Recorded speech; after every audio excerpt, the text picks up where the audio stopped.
The second one that I'd write in is category would be healing. The Holy Spirit has the intention of bringing healing in your life.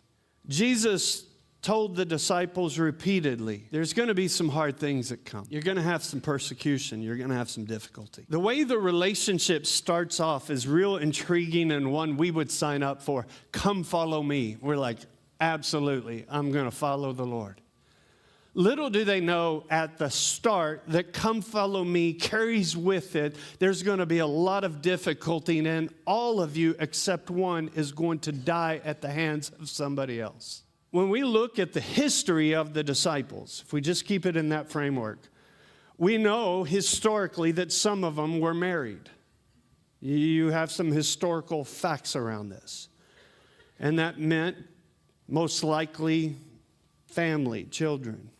And any time that a disciple would have walked through something, their family would have walked through it as well. And you would have had family that walked through difficulty with you. And there are times along that way that following Jesus, there are hardships, and in there's hardships, there's hurt. Come alive, wake up, sleeper, he is risen, we are risen with him. And there are going to be times that you need healing internally, in your mind, in your soul, in your heart. And I'm going to say something that's going to be difficult to hear because it's true for so many of us. And that is that along the way, some of the deepest hurt that will come your way in your heart or your soul, in your mind, can come by way of family. Your natural family and your church family. Your natural family, you can get really hurt. You can get rejected. You can have words that are said about you that you can't live up to. For some people, family was the source of abuse. And there's a variety of things that you can get really scarred and hurt and wounded from your natural family. And you can also get wounded from your church family or your spiritual family. A pastor can hurt you or say something that cuts you. You can have a mentor or a leader that you thought would be on your side and they weren't. You can get judged. You can think that you had safety when what you really ended up with was exposure. And you can get wounded in a variety of different places. And I'm just going to say, without apology, God cares very much. God cares very much about your healing. And it doesn't come by way of books and just time. Those can be helpful adds to the thing. But the Holy Spirit is the one that does the work to heal down here. So if I could just talk to the men for a second, like men at home and men in building. Men, we're strong. A number of you are strong, right?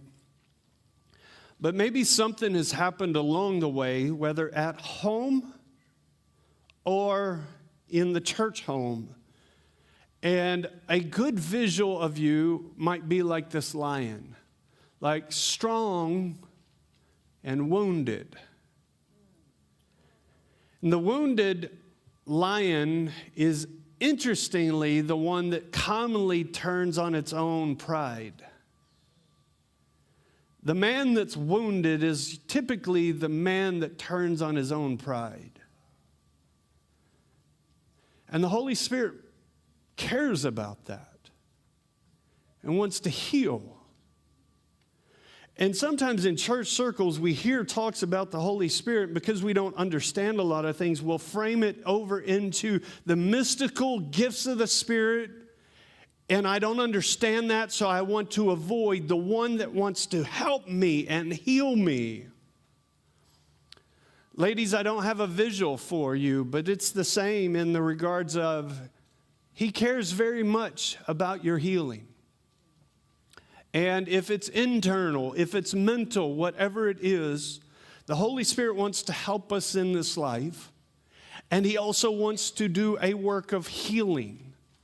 Now, I'm not suggesting in any regard that the ministries that Bridgeway has creates the healing. I would not suggest that. But we do have some ministries that try and offer an environment for some of the healing to happen. So some of those environments that are on your screen is we have a ministry called divorce care, because a number of people who have walked through divorce have gotten horribly wounded. Or grief share. If you've lost somebody, the word that we would use often. And it often, when you lose somebody, it's not really a dilemma of faith, it's more a dilemma of absence. And in that absence, I don't know how to process.